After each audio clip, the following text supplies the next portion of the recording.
Selamat pagi saudara, apa kabar Anda hari ini? Seperti biasa kami akan membuka hari Anda dengan sejumlah laporan dari wilayah Sumatera Selatan yang telah kami rangkum selama sepekan. Bersama Sorobiansyah, inilah Kompas Sumsel sepekan selengkapnya di Kompas TV, independen, terpercaya.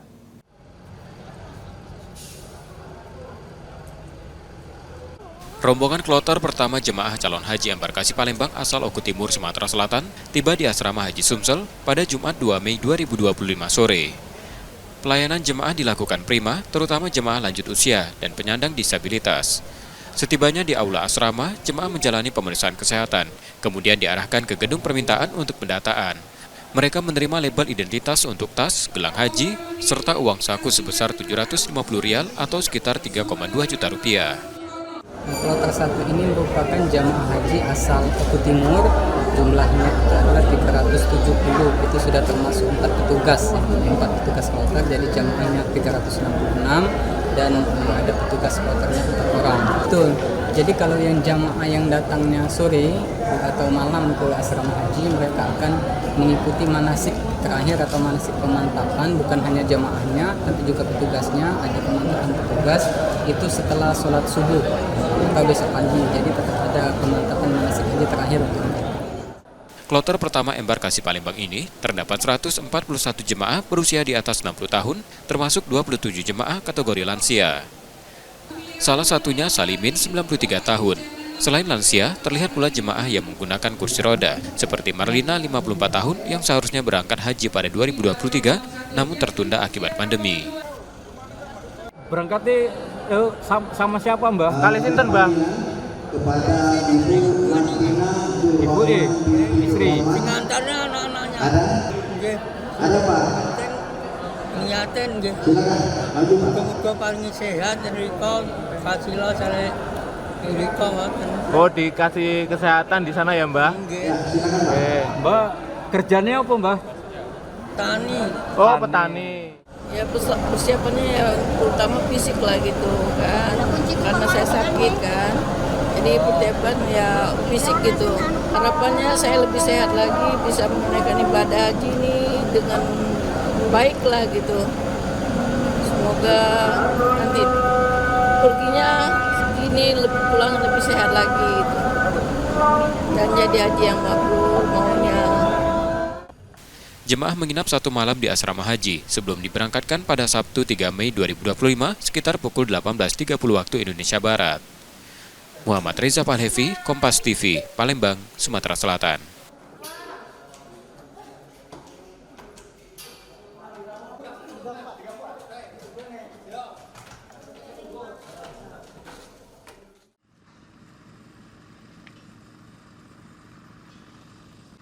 Menteri Pekerjaan Umum Dodi Hanggodo mengatakan pembangunan jembatan Musi 5 selesai sebelum Lebaran 2026. Jembatan yang menjadi bagian dari Tol Kayu Agung Palembang Betung ini ditarget bisa difungsikan saat arus mudik dan balik hingga ke Pangkalan Balai. Saat ini progres pembangunan jembatan sepanjang 1,68 km itu mencapai 45% dan berjalan sesuai jadwal. Namun lalu lintas angkutan sungai yang padat sempat menjadi tantangan. Untuk mengantisipasi risiko terutama angkutan batu bara, tiang-tiang jembatan dilengkapi fender pelindung. Ini Bapak Ibu bisa lihat tuh ditargetkan November Pak ya, November 2025 selesai. Kontrak fisik ya Pak, ya Pak. Kemudian bisa kita fungsionalkan nanti di akhir kan ya, waktu Lebaran ya. Jadi kuartal pertama kan itu. Ya. Diharapkan di kuartal pertama bisa difungsionalkan nih. Tol dari mulai ini Palembang ke Betung ya. Pangkalan Balai. Palembang Betung Pak. Pangkalan Betung. Terutama jembatan. Yang ini, ya ini kan jembatannya masih trafiknya kan cukup tinggi, sehingga ya begitu ya sempat tabrak juga sama tongkang ya. Tantangannya ya karena ini masih sungainya ini masih dipakai untuk angkutan yang lain gitu, yang trafiknya cukup lumayan tinggi dan karena kan bentangnya cukup lumayan lebar, lumayan panjang ya. Pekerjaannya high risk lah ini. High risk sehingga kemudian memang masih harus agak hati-hati karena supaya menekan kecelakaan kerja lah. Sementara pembangunan Tol Palembang Betung juga terus dikebut. Untuk ruas Palembang Pangkalan Balai, progres fisiknya telah mencapai 70%. Secara keseluruhan, tol sepanjang 69 km ini sudah 60% rampung. Pembangunan tol ini pun tidak terdampak efisiensi anggaran karena dana konstruksi telah tersedia. Tim Liputan, Kompas TV, Palembang, Sumatera Selatan.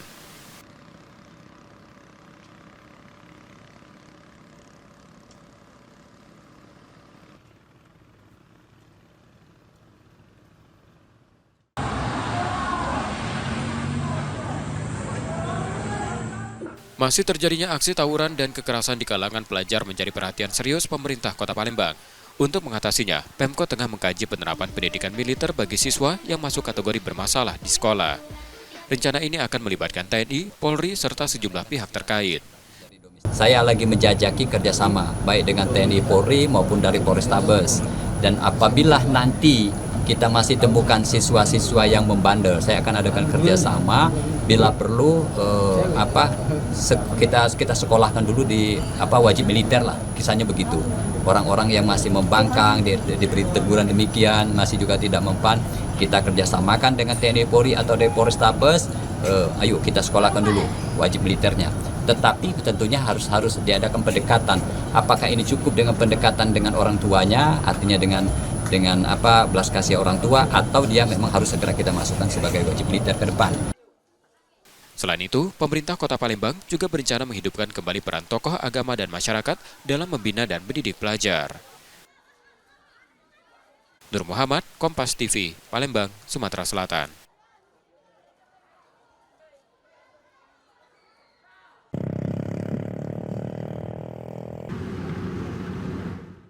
Penyerapan gabah dan beras petani yang dilakukan Bulog wilayah Sumsel Babel tahun ini melonjak.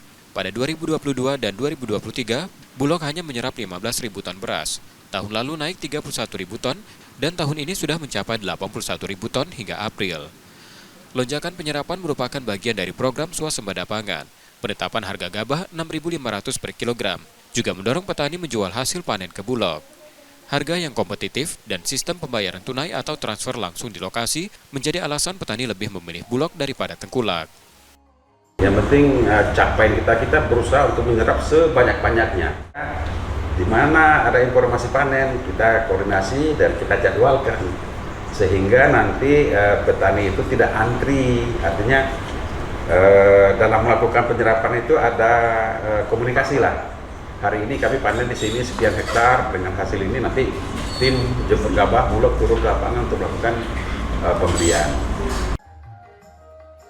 Tingginya serapan membuat gudang Bulog wilayah ini penuh, namun penyerapan tetap berjalan. Penyimpanan menggunakan gudang mitra. Jika gudang mitra penuh, Bulog akan menambah sewa di wilayah lain, termasuk di Lubuk Linggau dan beberapa kabupaten dan kota di Sumsel dan Babel. Penyerapan terbesar saat ini berasal dari Banyuasin, Oki, dan Ogan Ilir. Penyerapan juga berjalan di Oku, Lahat, dan Lubuk Linggau, dengan volume harian mencapai 2.200 hingga 2.800 ton. Beras yang sudah diserap akan digunakan untuk cadangan pemerintah, stabilisasi harga, dan bantuan kebencanaan. Tim Liputan, Kompas TV, Palembang, Sumatera Selatan.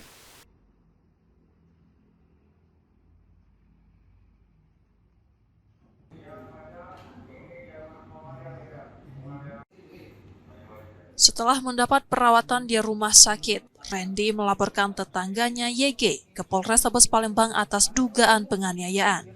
Dalam keterangannya, Randy menyebutkan kejadian saat YG datang ke rumahnya di Kecamatan Seberang Ulu 1 Palembang dan memarahi ayahnya tanpa alasan jelas. Mendengar keributan di depan rumah, Randy keluar untuk melerai. Namun bukannya reda, YG sempat pulang ke rumahnya lalu kembali dengan membawa senjata tajam. Pelaku langsung mengayunkan sajam kepada Randy. Akibat serangan itu, kepala korban harus mendapatkan jahitan. Randy juga mengungkapkan YG diduga sebagai pengedar narkoba di lingkungan tempat tinggal mereka. Karena mereka tuh sudah meresahkan Pak di lorong gitu tuh Pak. Tapi kadang-kadang gitu sudah ada pengaduan di RT juga kata tindakan sama mereka Pak. Meresahkan kayak mana itu maksudnya? Meresahkan tuh di lorong warga itu pengen mereka tuh pindah dari sana Pak. Karena ganggu Pak. Mengganggu keamanan di sini, di tempat kami di sini. Dia jual sabu juga Pak. Serang gitu Pak. Sudah sering jadi Kami tak usil Pak, dia jual sabu. Sementara itu, Kasat Reskrim Polrestabes Palembang AKBP Andri Setiawan saat dikonfirmasi melalui pesan singkat membenarkan pihaknya telah menerima laporan korban. Dari hasil penyelidikan sementara, YG diduga mengalami gangguan kejiwaan. Yudi Kiswanto, Kompas TV, Palembang, Sumatera Selatan.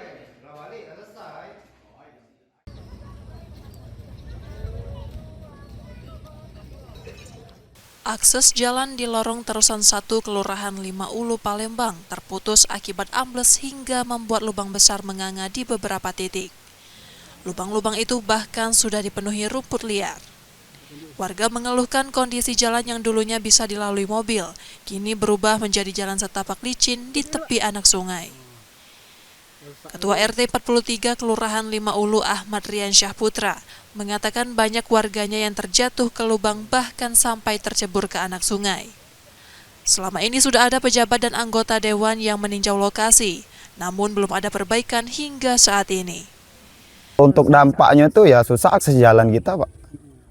Jadi kan kita kan sebagai warga lorong terusan 1 nggak bisa melalui jalan yang kita punya sebagai lorong terusan 1 gitu, jalan utama kita. Jadi kita apa? Ya jalan kaki juga aja susah. Keluhan serupa disampaikan Mardiana, bidan praktik di RT 43. Ia mengaku kesulitan merujuk pasien terutama ibu hamil akibat jalan yang rusak parah. Ya kami sebagai tenaga medis di sini, terus warga sini juga kan jadinya susah buat mempermudah akses buat ngerujuk pasien, terus buat pasien menuju ke tempat kesehatan itu juga susah. Seandainya pasien yang dari RT 42 buat ke praktek itu susah, terus muter-muter kejauhan muter, sedangkan pasien tadi itu sudah kadang tidak kuat, gitu kan. Jadi buat ngerujuk ke rumah sakit juga kitanya susah, ambulan tidak bisa lewat, terus motor juga susah. Terpaksa pasiennya nak jalan dulu, menyeberang. Iya, digotong. Warga berharap pemerintah Kota Palembang segera hadir dan memberikan solusi lewat perbaikan infrastruktur agar aktivitas masyarakat tak terganggu. Tim Liputan Kompas TV, Palembang, Sumatera Selatan.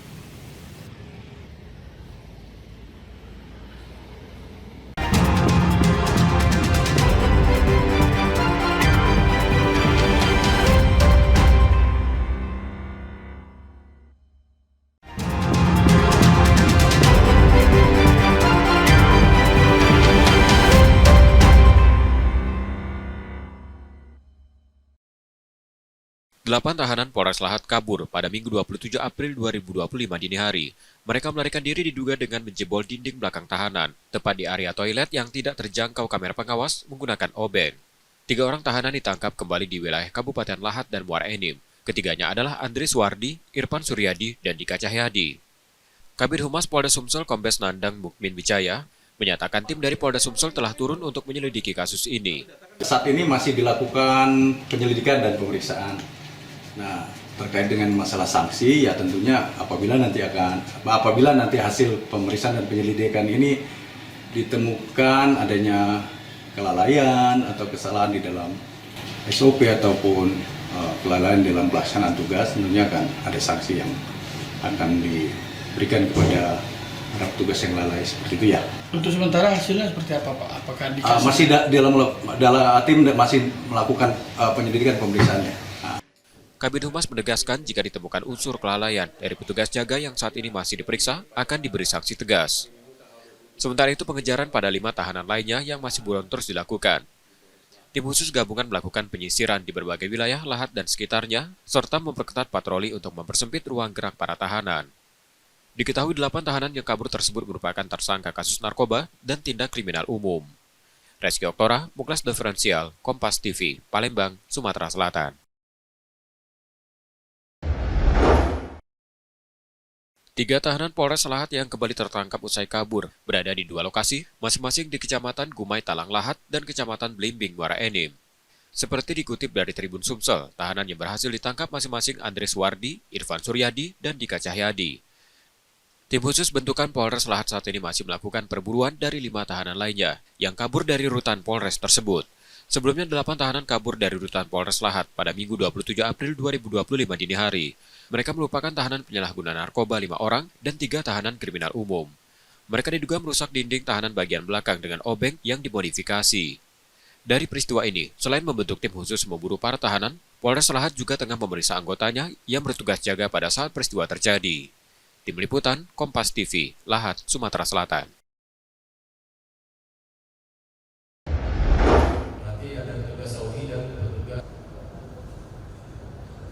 Untuk mematangkan persiapan keberangkatan Haji 2025, rapat koordinasi digelar di Aula Serbaguna Asrama Haji Palembang, Senin 28 April 2025. Kakanwil Kemenak Sumsel mengatakan kesiapan embarkasi Palembang sudah hampir mencapai 100%. Saat ini fokus utama adalah pelayanan bagi jemaah lansia yang tahun ini hampir mencapai 45% dari total jemaah.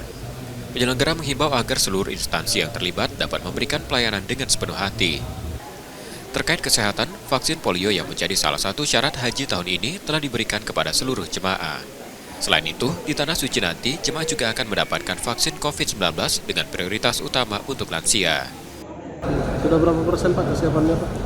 Kalau dari laporan masing-masing bidang, aspek layanan dan juga masing-masing institusi, ya, semua menyatakan sudah hampir rampung 100%. Di bagian mana nih Pak? Masih fokus ke layanan jamaah lansia ya, karena angka lansia jamaah haji Sumatera Selatan ini masih cukup tinggi. Jadi kita masih fokus kepada semua aspek layanan lansia dan tidak juga meninggalkan layanan-layanan yang lain. Yang mendukung suksesnya pelaksanaan haji tahun 2025 ini harus betul-betul melayani dengan hati, melayani dengan ikhlas ya, jangan sampai ada arogansi dan juga jangan sampai terkesan masyarakat tidak terlayani dengan baik. Tenaga kesehatan tambahan juga sudah disiapkan untuk mendukung kelancaran pelaksanaan ibadah haji. Meningitis dan juga polio. Tadi polio katanya masih proses apa sudah selesai Pak? Sudah selesai semua. Sudah selesai semua Pak? Ya, kita kemarin itu 1 dokter, 2 perawat ya. Nah sekarang dibatasi jadi 1 dokter 1 perawat. Nah ini kita juga sudah kita harapkan memang mereka maksimal bekerja, semaksimal mungkin kita usahakan. Walaupun mendadak kesannya 1 jemaah, 1 tambahan 1 itu ya, tapi kita akan koordinasikan biar mereka ini jangan sampai tidak melayani sepenuh hati. Kita harapkan mereka betul-betul walaupun mereka baru ditunjuk, mereka harus siap. Walaupun mana harus siap. Kloter pertama jemaah calon haji asal Sumsel dijadwalkan mulai masuk asrama haji pada 2 Mei 2025 dan diperkirakan akan diberangkatkan ke Tanah Suci pada 3 Mei 2025 sore hari. Muhammad Reza Pahlevi, Kompas TV, Palembang, Sumatera Selatan.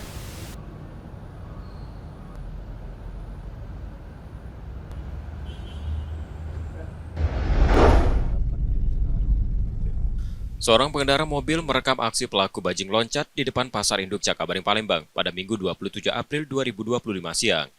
Dalam rekaman itu, terlihat pelaku merobek terpal penutup muatan dan mengambil 1 karung bawang putih dari mobil bak terbuka yang terjebak kemacetan lalu lintas. Usai beraksi, pelaku tanpa rasa takut pergi meninggalkan lokasi sambil tersenyum, meski suasana di sekitar cukup ramai. Namun aksinya tak berlangsung mulus. Pelaku akhirnya ditangkap Babin Kamtibnas Polsek Seberangul 1. Meski tertangkap, korban memilih tidak melaporkan pelaku ke polisi. Kedua pihak sepakat menyelesaikan masalah secara damai. Benar sekali, sudah terjadi di wilayah hukum Polsek Seberangul 1, Babin loncat mengambil 1 karung bawang putih. Ya. Namun ketika sudah diamankan oleh anggota kita, dibawa si korban tidak mau melapor, korban memaafkan atas kejadian ini. Mungkin melihat kerugiannya tidak terlalu banyak, korban pun memaafkan pelaku, namun barang-barang yang diambil oleh pelaku untuk dikembalikan. Sebelum dibebaskan, pelaku diminta menandatangani surat perjanjian untuk tidak mengulangi perbuatannya. Yudi Kiswanto, Kompas TV, Palembang, Sumatera Selatan.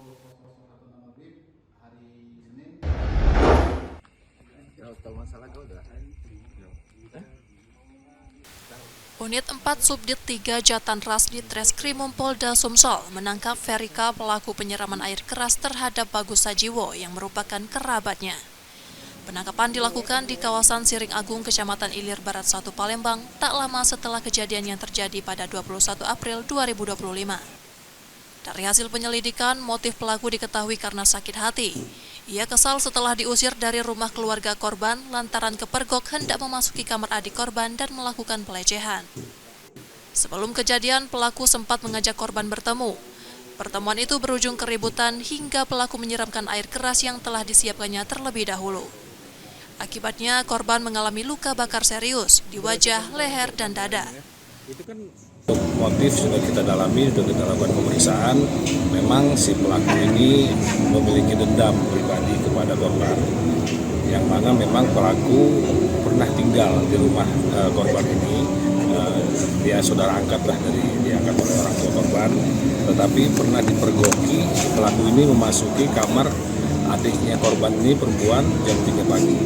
Dicurigai lah si pelaku ini akan melakukan yang tidak oleh kepada adiknya korban, sehingga terjadi cekcok sehingga si pelaku ini diusir dari rumah tersebut. Sehingga si pelaku minta ketemu sama korban, bertemu, cekcok lagi, dan si pelaku sudah menyiapkan di dalam tas, dia bawa tas lempang, di situ ada botol berisi air keras, suka parah, langsung dia siramkan kepada korban dan lari. Ferika yang belakangan diketahui merupakan residivis kasus narkoba sempat berusaha mengelak saat diperiksa. Ini baik, gila baik Pak masuk kamar itu. Duduk, cuma duduk. Jam berapa itu? Tidak mau, sudah malam, sudah subuh. Nah, terus kita penyiramannya ngapa? Balas sempat aku di sini. Iya, kita marah Ya dulu mulai. Bukan kejadian kakak nyiram ini. Pasalnya apa? Sudah gocol dulu, Pak. Iya, pasalnya apa? Pasar gara-gara nanyok kipas angin. Masalahnya Permasalahannya kipas angin rusak. Nanyok baik-baik, marah. Baik. bukan karena kamu diusir dari rumah. Ya. Siapa? Hari kejadian kamu bawa cukup parah ya. Nah itu dapat dari mana cukup parah? Oh itu Lalamu minta. Lalamu? Ada sebulan? Lebih. Sengaja disiapkan memang? Memang itu sudah untuk dibawanya. Namun kini ia telah ditetapkan sebagai tersangka dan ditahan di Polda Sumsel untuk menjalani proses hukum lebih lanjut. Reski Oktora, Muklas Diferensial, Kompas TV, Palembang, Sumatera Selatan.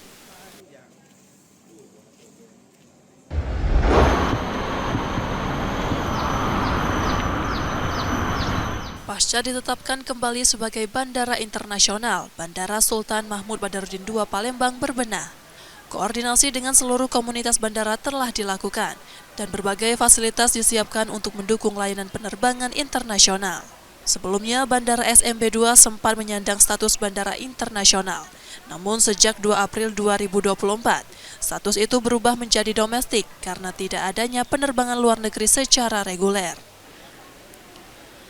Penetapan kembali status internasional ini pun disertai syarat.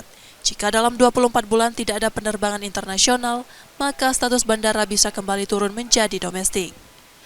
Dalam waktu dekat, Bandara SMB 2 dijadwalkan melayani penerbangan haji tahun 2025 sebagai salah satu penerbangan internasional perdana setelah statusnya dipulihkan.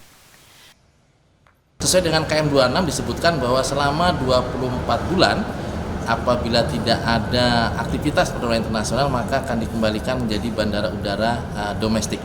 Dan ini menjadi tantangan kembali buat stakeholder yang berkepentingan tentunya, dan maskapai juga akan menghitung kembali potensi-potensi yang ada di Bandara Udara SMB 3 Palembang khususnya untuk wilayah Sumatera Selatan. Untuk persiapan haji alhamdulillah sudah 100%. Kita kemarin melalui PPIH Embarkasi Sumatera Selatan melakukan beberapa kegiatan. Dan terakhir hari ini kami melakukan rapat koordinasi teknis terkait dengan persiapan flow keberangkatan embarkasi haji dari mulai asrama haji, layanan calon jamaah haji di airport, kemudian flow bagasi, flow cabin, flow lansia, kemudian semuanya sudah kita koordinasikan dengan semua panitia haji.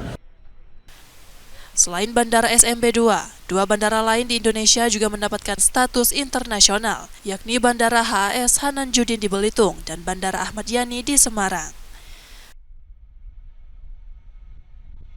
Muhammad Reza Pahlevi, Kompas TV, Palembang, Sumatera Selatan.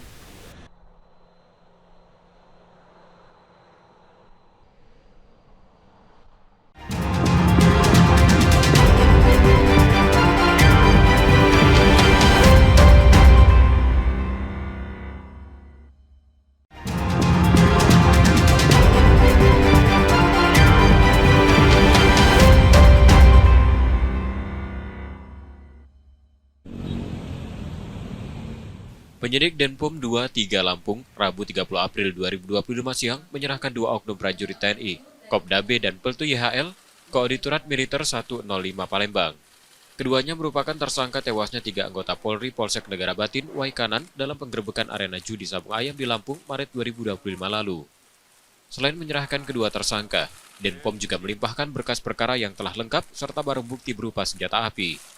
Komandan Denpom 2 3 Lampung menjelaskan bahwa penyerahan ini merupakan bentuk komitmen penegakan supremasi hukum di lingkungan militer secara transparan dan akuntabel. Ia menyebut kedua tersangka terjerat dalam kasus berbeda. Kopda B dijerat pasal berlapis, mulai dari pembunuhan, kepemilikan senjata api ilegal, hingga perjudian, dengan ancaman hukuman maksimal hukuman mati. Sementara Peltu YHL dikenakan pasal perjudian. Dalam berkas perkara juga ditemukan bukti transfer yang diduga terkait aliran dana judi sabung ayam. Namun pihak Denpom belum mengungkap secara rinci jumlah nominal maupun pihak yang terlibat dalam transaksi tersebut. Untuk saksi yang sudah kami periksa itu 28 saksi dan 3 saksi ahli. Yang sudah kami periksa. Kemudian untuk perihal yang viral, kami hanya menemukan bukti transfer. Ya, kami hanya menemukan bukti transfer. Nanti akan diungkap di persidangan. Setelah proses pelimpahan, Auditor Militer 105 Palembang akan segera meneruskan ke Pengadilan Militer 104 Palembang untuk disidangkan. Untuk sidang perdana, ini kan kami sedang melakukan pengolahan dulu, kemudian penelitian, kemudian ada skepera. Nah, skepera ini kalau sudah ada pelimpahan dari Bapak kepada kami untuk dilimpahkan ke Pengadilan Militer, kami akan membuat namanya surat dakwaan. Nah, surat dakwaan ini sama skepera kami limpahkan kepada Pengadilan Militer. Sidang rencananya akan digelar terbuka guna menjamin transparansi. Diketahui insiden terjadi pada 17 Maret 2025 saat personil Polsek Negara Batin melakukan penggerebekan arena judi sabung ayam di wilayah Lampung. Dalam peristiwa itu, 3 anggota Polri gugur diduga akibat tembakan dari oknum prajurit TNI. Yudi Kiswanto, Kompas TV, Palembang, Sumatera Selatan.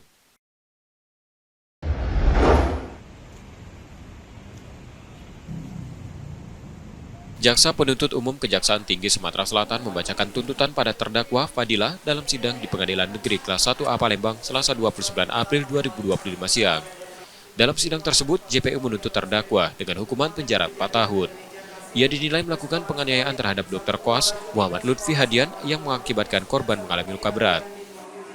Menyatakan terdakwa terbukti secara sah dan menyatakan bersalah melakukan tindak pidana penganiayaan yang mengakibatkan luka berat terhadap pasal 351 ayat 2 KUH pidana.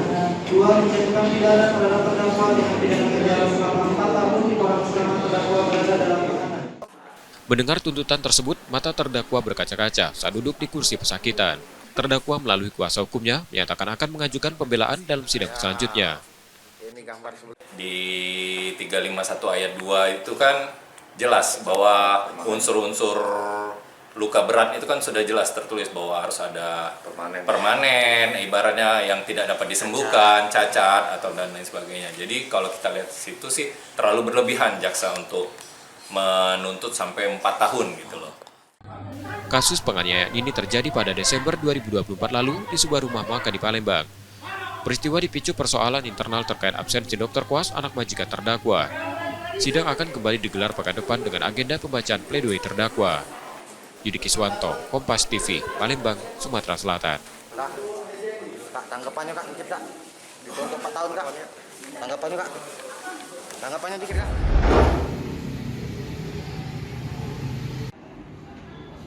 Ariel Andika Pratama, warga kota Prabu Muli yang tengah berwisata ke Palembang, mengalami hal tak menyenangkan. Ia menjadi korban pencopetan saat melintas di kawasan Pasar 16 Ilir tak jauh dari Sungai Musi. Menurut keterangan korban, saat itu ia bersama temannya berjalan kaki menuju pelataran Benteng Kuta Besak untuk menikmati suasana Sungai Musi. Namun sesampainya di keramaian bawah jembatan Ampera, seorang pria tak dikenal tiba-tiba menabraknya. Merasa ada yang janggal, April merogoh saku celananya. Ia terkejut mendapat ponsel miliknya Raib. Ia sempat berusaha mengejar pelaku, namun pelaku menghilang di tengah kerumunan. Saya kan lagi jalan sama teman saya. Nah, tiba-tiba ada seorang laki-laki yang tidak dikenal menabrak saya. Nah, setelah itu, setelah dia pergi, nggak lama saya cek HP saya sudah hilang Pak di kantong. Yang mepet sendiri Pak, dia sendiri Pak. Ia pun melaporkan insiden tersebut ke Polrestabes Palembang. Hingga kini insiden itu masih dalam penyelidikan unit reskrim Polrestabes Palembang. Yudi Kiswanto, Kompas TV, Palembang, Sumatera Selatan. Gambar yang tersebar di media sosial ini kami samarkan karena mengandung unsur ketidaknyamanan. Dalam gambar tersebut tampak 2 siswi terlibat perkelahian di area penuh semak belukar, disaksikan sejumlah siswi lainnya. Unggahan itu menyebut para siswi berasal dari SMP Negeri 41 Palembang, namun pihak sekolah membantah klaim tersebut. Kepala SMP Negeri 41 Palembang menegaskan setelah melakukan penelusuran internal, tidak ditemukan satupun murid yang terlibat dalam aksi itu. Itu mengenai nama baik SMP Kelas 1, karena di dalam situ ada mencantumkan nama SMP Kelas 1, jadinya suatu tawuran. Dalam hal ini juga ternyata dari penyelesaian kami, ternyata siswa-siswi kami tidak termasuk di dalam yaitu perkelahian pertawuran tersebut. Pihak sekolah juga masih menyelidiki lokasi kejadian yang disebut berada di sekitar lingkungan sekolah. Reski Oktora, Muklas Diferensial, Kompas TV, Palembang, Sumatera Selatan.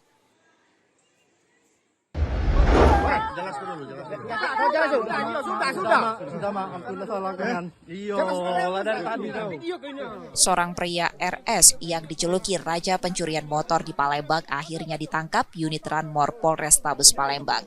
Ia diketahui telah melakukan aksinya lebih dari 100 kali sejak 2023. Penangkapan berlangsung menegangkan di kediaman pelaku kawasan Kelurahan Mariana, Banyuasin, Sumatera Selatan. Saat polisi datang, RS sempat mencoba melawan dan melarikan diri. Bahkan keluarga pelaku berusaha menghalangi petugas. Namun, upaya itu gagal. Akhirnya, RS menyerah dan mengakui semua perbuatannya. Tangis anak dan istrinya pun pecah saat ia dibawa ke Polrestabes Palembang untuk diperiksa lebih lanjut. Dari 100 TKP yang ada, kami sudah mengidentifikasi laporan polisi yang ada di Polrestabes dan terungkap ada kurang lebih 23 LP yang sudah kita identifikasi dan pelakunya adalah saudara Randy Saputra bin Zairi. Modus yang digunakan terbilang umum. Tersangka menyasar motor yang diparkir di halaman rumah atau minimarket tanpa pengawasan. Setiap beraksi, ia ditemani 3 rekannya yang masih buron, masing-masing FX, NA, dan AM.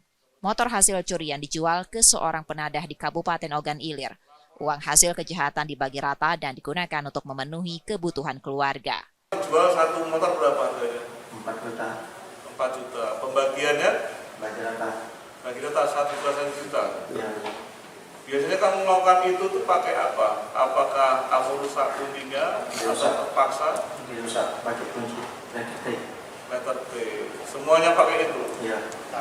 Kini RS terancam hukuman lebih dari 7 tahun penjara. Polisi juga mengimbau 3 pelaku lain yang masih buron untuk segera menyerahkan diri sebelum diambil tindakan tegas. Yudi Kiswanto, Kompas TV, Palembang, Sumatera Selatan.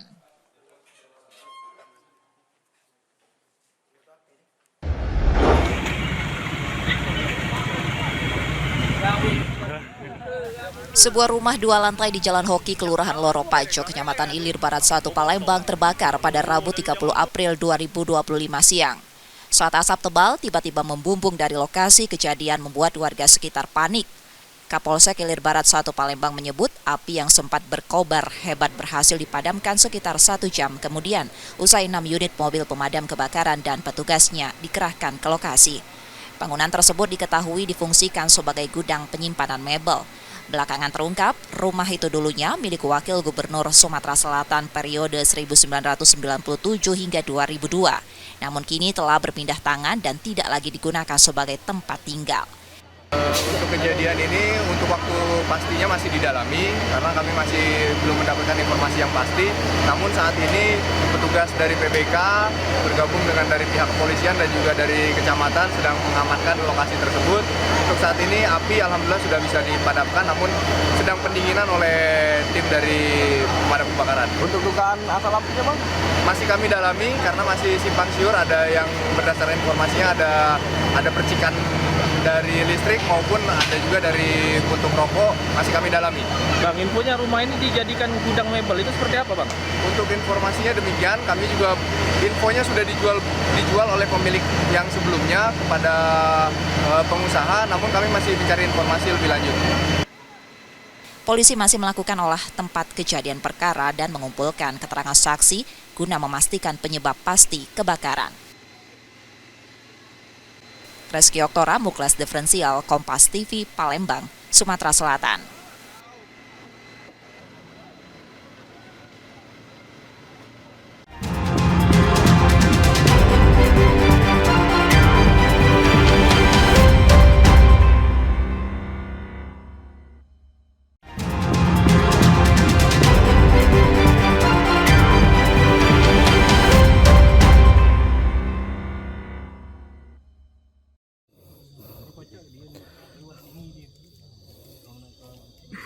Gambar ini menunjukkan upaya pengejaran yang dilakukan tim khusus gabungan Unit 4 Subdit 3 Jatantras Ditreskrim Polda Sumsel dan Polres Lahat pada tahanan yang kabur dari rutan Polres Lahat Minggu 27 April 2025 dini hari lalu.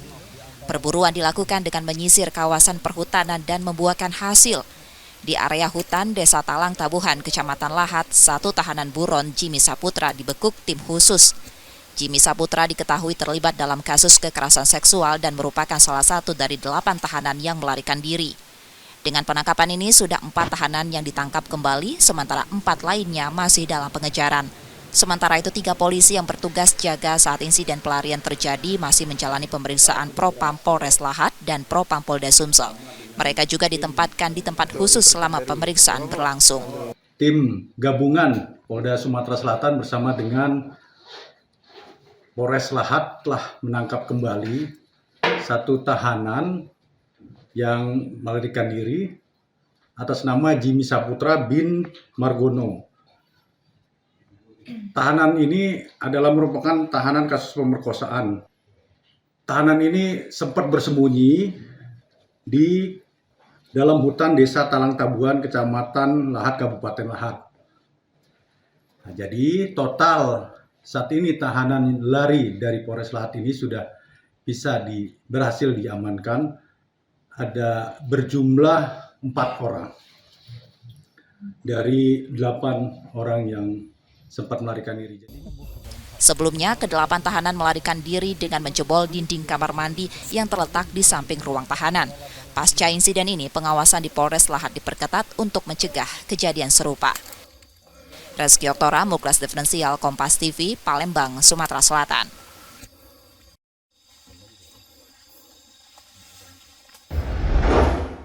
Apa kata yang bola? Aku disuruh dia, Pak. Demi Allah. Sebuah video yang beredar di media sosial memperlihatkan seorang pria diduga memukul 3 anak laki-laki dengan tangan. Dalam rekaman tersebut, pria itu tampak mendatangi anak-anak sambil marah. Peristiwa ini diketahui terjadi di rumah Kencana Hati, Kelurahan Srijaya, Kecamatan Alang Lebar, Palembang pada Senin sore 28 April 2025 lalu. Ketua RT 38 setempat menjelaskan ketiga anak masing-masing MR 12 tahun, adiknya MF 9 tahun, dan AR 12 tahun. Kejadian bermula saat mereka bermain bola di halaman rumah warga, sekitar 200 meter dari rumah pria yang diduga sebagai pelaku. Bola yang mereka mainkan kemudian masuk ke perkarangan rumah pelaku dan disimpan di kolong meja. Saat anak-anak mengambil bola sambil tertawa, diduga pria tersebut merasa tersinggung lalu mendatangi dan memukul mereka. Setelah kejadian, orang tua korban melapor ke ketua RT. Salah satu anak juga telah menjalani visum sebagai bukti. Anak-anak main bola mungkin yang pelaku tadi merasa terganggu Pak gue. Nah, jadi agak emosi sedikit. Laporannya ya itulah, laporan sesuai di CCTV itulah, ada apa namanya, penganiayaan. Nah, ada penamparan terhadap anaknya itu. Polisi kini telah meminta keterangan dari Ketua RT setempat terkait insiden yang ramai di media sosial itu. Reski Oktora, Muklas Diferensial, Kompas TV, Palembang, Sumatera Selatan.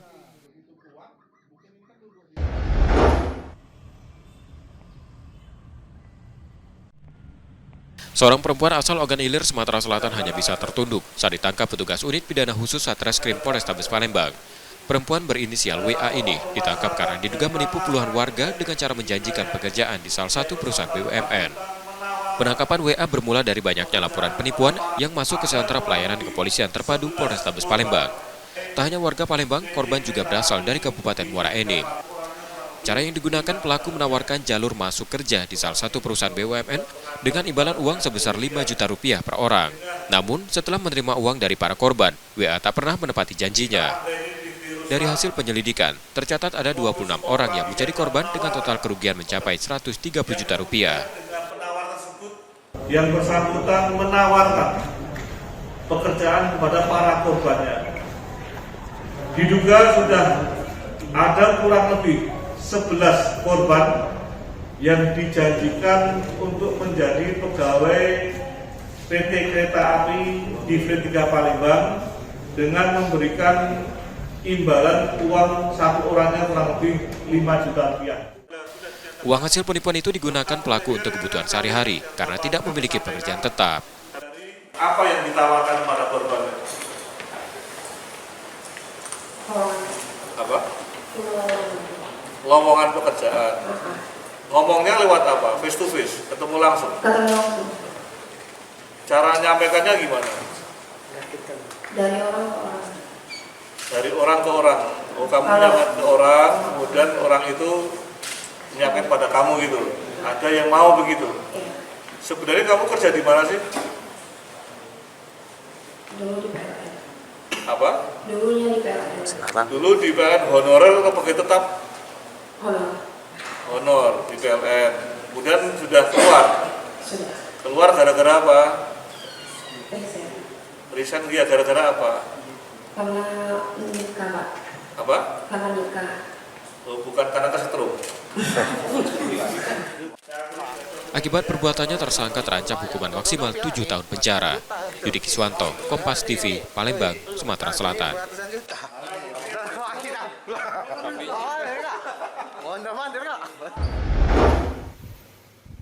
Rekaman dari kamera pengawas menunjukkan aksi pencurian sepeda motor yang dilakukan dua pelaku di sebuah masjid di kawasan Sungai Pangeran, Kecamatan Ilir Timur 1 Palembang.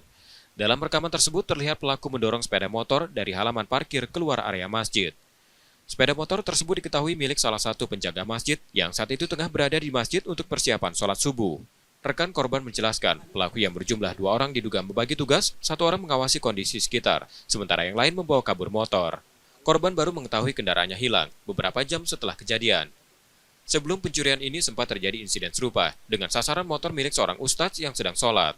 Pas lagi sholat subuhnya gitu. Oh, pas uang lagi sholat subuh. Parkirnya di sini. Dia tuh uang dua. Nah, sikoknya mantau, baru yang sikoknya yang ini ngeksekusinya langsung ngajar. Jago di depan gerbang. Itu motor siapa yang diambil? Motor marbot Masjid Ar-Razak ini. Aksi pencurian yang sempat viral di media sosial ini rencananya akan dilaporkan ke pihak kepolisian oleh korban untuk tindak lanjut lebih lanjut. Reski Oktora, Muklas Diferensial, Kompas TV, Palembang, Sumatera Selatan.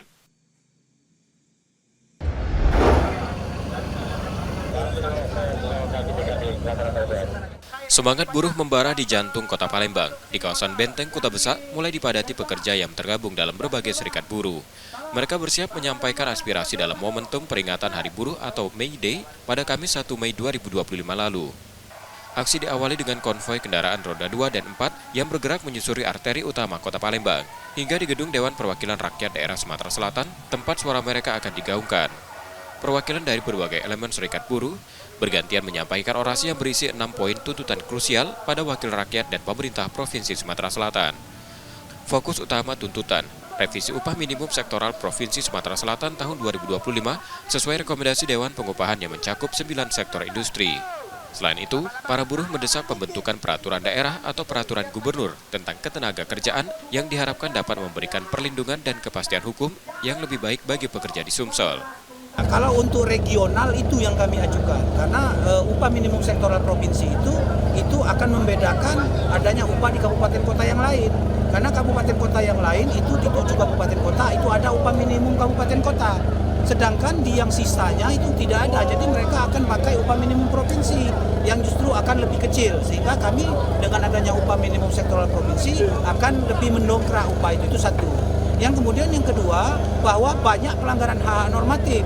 Upah minimum dilanggar, lembur dilanggar, BPJS dilanggar, status hubungan kerja dilanggar, dan itu terjadi secara masif. Tidak ada tindak lanjut dari pegawai pengawas dan PPNS. Untuk itu kami menuntut tadi kepada Pak Gubernur agar diberikan sanksi yang tegas. Bila perlu, pegawai pengawas dan PPNS tersebut dipecat. Itu tuntutan kami. Aspirasi ribuan buruh ini mendapatkan respon langsung dari Komisi 5 DPRD Provinsi Sumatera Selatan dan Gubernur Sumatera Selatan. Mereka menunjukkan komitmen menindaklanjuti tuntutan yang disampaikan, serta menyatakan kesediaan untuk memproses revisi UMSP Sumsel dalam waktu 1 minggu ke depan. Poin paling penting adalah 6 sektor yang belum diperlukan. Jadi saya langsung jawab, karena itu ada payung hukumnya. Maka 6 itu akan saya respon paling lama dalam 1 minggu. Kalau yang lain-lain kan sifatnya tumpangnya ya.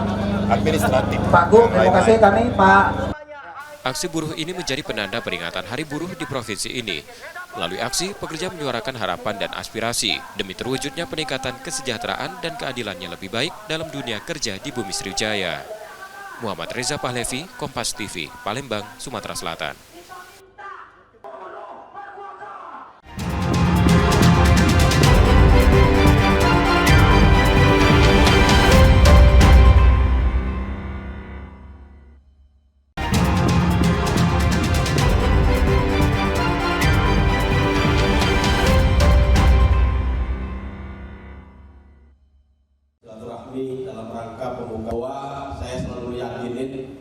Pengurus Provinsi Nasional Paralimpik Komite Indonesia Sumatera Selatan mengukuhkan 35 atlet difabel yang akan mengikuti pemusatan latihan daerah sebagai persiapan menuju Pekan Paralimpik Pelajar Nasional 2025 di Solo Juli mendatang. Para atlet terpilih merupakan hasil seleksi dari sejumlah kejuaraan cabang olahraga sepanjang 2024 dan dinilai sebagai yang terbaik di daerah. Ketua NPCI Sumsel menyebutkan pelatda akan berlangsung selama 3 bulan. Namun untuk sementara, kegiatan masih didanai secara mandiri karena bantuan dari pemerintah belum ada. Kalau kami ini kan dari dulu sudah terbiasa dengan hal-hal seperti itu. Artinya seperti yang saya sampaikan tadi, walaupun segala-gala memerlukan biaya kan banyak strategi yang harus bisa kita lakukan. Nah, tapi yang jelas kita harus punya semangat mengikuti program yang sudah kita lakukan sesuai dengan schedule-nya, harus melaksanakan pelatihan. Sementara itu, Dinas Pemuda dan Olahraga Sumsel meminta NPC bersabar karena anggaran hibah masih dalam proses evaluasi. Tiap tahun kita memberikan dana hibah pada NPCI Sumatera Selatan, dan tahun ini pun ada dana hibah untuk NPCI Sumatera Selatan dari pemerintah Provinsi Sumatera Selatan, dan itu masih berproses karena kita ada evaluasi anggaran, dan mudah-mudahan dalam waktu tidak terlalu lama itu sudah bisa kita laksanakan penyerahan dana hibah pada NPCI Sumatera Selatan. Pada Pepar Penas nanti, atlet NPCI Sumsel akan berlaga di 5 cabang olahraga, para renang, para catur, para bulu tangkis, para tenis meja, dan para atletik. Nur Muhammad, Kompas TV, Palembang, Sumatera Selatan. Cetak medali di kancah. Senyum temani sekali lagi dengan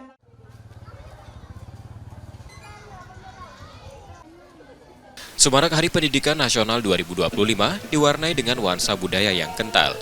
Tak sekedar upacara, siswa-siswi di SD Negeri 88 Palembang tampil memukau dalam balutan busana adat dari berbagai daerah. Hari Pendidikan Nasional 2 Mei tahun ini terasa lebih istimewa. Sesuai surat edaran dari Kementerian Pendidikan Dasar dan Menengah nomor B7441 tahun 2025, peringatan Hardiknas diimbau untuk menggunakan pakaian adat sebagai bentuk penghargaan terhadap kekayaan budaya bangsa. Di SDN 88 Palembang di Cakabaring, Kecamatan Seberang Ulu 1, suasana pagi itu tampak semarak. Usai melaksanakan upacara bendera, siswa kelas 3 hingga 6 bergantian naik ke panggung kecil. Mereka berlenggok penuh percaya diri, memperagakan busana daerah masing-masing seperti seorang model profesional.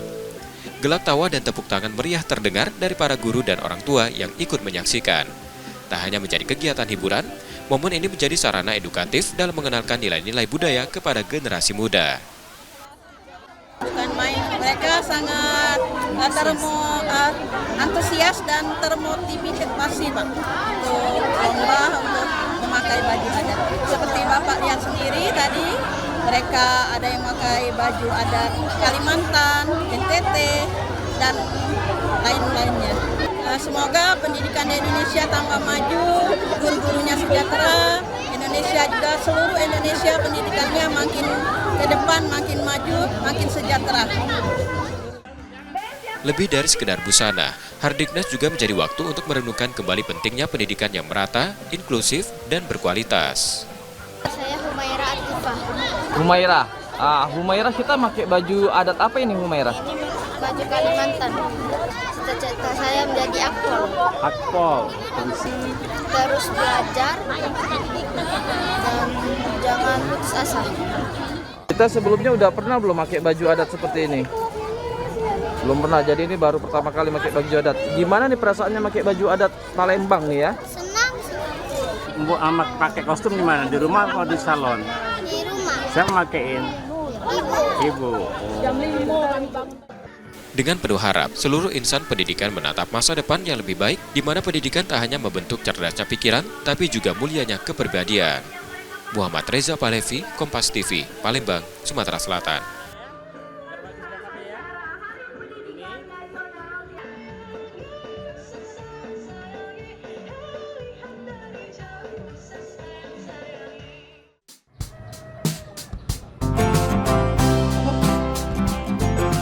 Di teras rumahnya yang mungil di Komplek Jadongan, Tanah Mas Kabupaten Banyuasin, Sumatera Selatan, Yesta Monalika mengubah keterbatasan ruang menjadi galeri perlengkapan ulang tahun.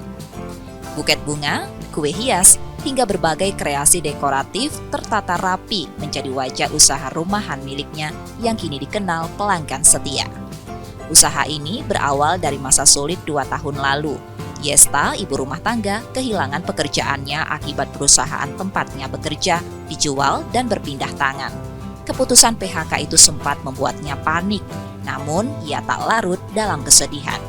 Yesta pun menggali kembali hobi lamanya, merangkai bunga, menghias kue, dan membuat buket. Dari situlah ia mulai merintis usaha kecil-kecilan dari rumah. Setiap pesanan ia kerjakan sendiri dengan sepenuh hati. Berawal dari PHK, saya coba membangun bisnis ini dari teras rumah. Sebagai ibu rumah tangga yang awalnya cuma iseng doang, nggak taunya jadi cuan. Setiap kali saya dekor kue atau bikin buket pesanan customer, saya memiliki tantangan tersendiri yang menurut saya itu bisa jadi healing, yang pastinya healing yang berbayar. Ia bahkan menyambut kritik dan masukan dari pelanggan sebagai bekal untuk terus berkembang.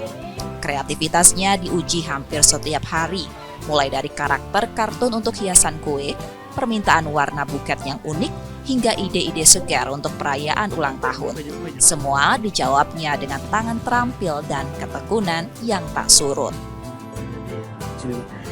Karena di sini sudah langganan, lagian kuenya tuh enak, bagus, harganya juga terjangkau. Harga produknya bervariasi, mulai dari Rp45.000 hingga ratusan ribu rupiah, tergantung tingkat kerumitan dan permintaan pelanggan. Pemesanan pun harus dilakukan minimal 1 hari sebelumnya. Yesta percaya, kehilangan pekerjaan bukan akhir dari segalanya. Purwantoro, Kompas TV, Banyuasin, Sumatera Selatan.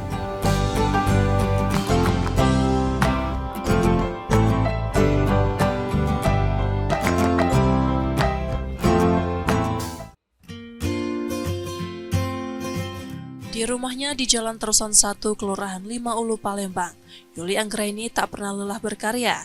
Sudut ruang tamunya tergantung rapi aneka busana bernuansa tradisional. Ada kain jumputan yang anggun, songket yang megah, hingga kebaya yang elegan. Semua hasil karya tangannya atas pesanan pelanggan setia. Kecintaannya pada dunia busana sudah tumbuh sejak remaja. Setelah lulus dari SMK jurusan Tata Busana pada 2012, Yuli sempat bekerja di sebuah perusahaan swasta. Namun rutinitas yang menekan dan suasana kerja yang tak sesuai hati membuatnya berpikir ulang. Dengan modal semangat dan bekal pendidikan, Yuli pun memulai langkah baru. Membuat desain busana sendiri, fokus pada pakaian tradisional khas Palembang seperti jumputan, songket, dan kebaya. Perjalanannya tak mudah. Minim pengalaman, ia sempat kewalahan memenuhi permintaan dan mengelola usaha. Tapi semangatnya tak padam. Perjuangannya membuahkan hasil. Kini produknya dijual dengan harga bervariasi, mulai dari Rp150.000 hingga Rp850.000. Tak hanya berkembang, usahanya juga menjadi tumpuan ekonomi keluarga. Harus tangguh ya, jangan mudah menyerah. Memang kalau mau maju itu sulit. Ya terus konsisten sama omongan sih. Kebanyakan kalau misalnya penjahit atau PO tuh suka molor. Oh kita kalau kita sebelum waktu insya Allah sudah selesai. Tak hanya itu, ia juga selalu memastikan pesanan selesai tepat waktu dan hasilnya sempurna. Purwantoro, Kompas TV, Palembang, Sumatera Selatan.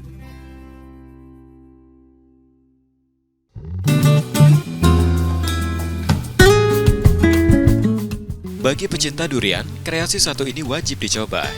Di Jalan Musiraya Barat, Sako Palembang, seorang ibu rumah tangga, Nana Afriani, sukses memanjakan lidah dengan sajian layer durian, kue berlapis durian premium khas Sumatera Selatan. Tak tanggung-tanggung, kue ini terdiri dari 17 lapisan tipis, dan di setiap layernya, Anda akan menemukan isian durian asli yang melimpah. Durian yang digunakan pun berasal dari hasil panen lokal yang dikenal dengan kualitasnya. Dalam sehari, Nana mampu memproduksi hingga 50 box layer durian. Hebatnya, 50% dari jumlah itu langsung ludes di borong pembeli. Untuk satu box layer durian, cukup merogoh kocek Rp125.000 saja. Beli layer durian sama mami. Kenapa beli layer durian? Rasanya enak, harganya murah, terjangkau, dan isinya durian asli. Proses pembuatan layer durian dimulai dengan mengocok telur dan gula pasir menggunakan whisk hingga gula larut. Setelah itu, susu UHT ditambahkan, diikuti tepung terigu, lalu adonan kembali diaduk hingga rata. Terakhir, mentega cair dimasukkan dan adonan disaring agar hasilnya lebih halus. Adonan tipis ini kemudian dimasukkan satu persatu di atas teflon, mirip membuat kulit pancake hingga matang di kedua sisinya. Setelah seluruh adonan habis dan kulit dingin, proses layering pun dimulai. Setiap lembar kulit diberi filling krim durian, lalu ditumpuk satu persatu hingga membentuk 17 lapisan. Setelah tersusun rapi, kue disimpan di lemari pendingin selama 1 jam agar kokoh. Untuk sentuhan akhir, bagian atas dan samping kue diolesi lagi dengan filling krim, lalu diberi taburan keju parut. Layer durian pun siap disajikan dan pastinya menggoda. Layer durian karena saya waktu itu mulai fokus ke cake inovasi menggunakan buah durian lokal. Kami menggunakan buah durian lokal dari daerah Sumatera Selatan. Karena berlimpah ya waktu itu? Ya, berlimpah. Jadi kalau lagi nggak musim, kita bentuk siap persiapannya tuh kita jadikan daging durian.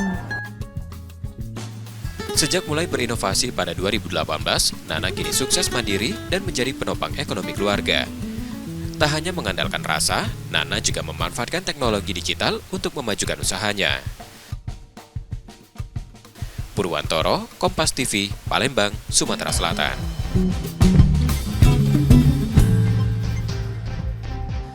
Saudara, informasi tadi menjadi akhir dari Kompas Sumsel sepekan hari ini. Tetap saksikan konten lokal Kompas TV setiap hari mulai pukul 4.30 hingga 7 pagi.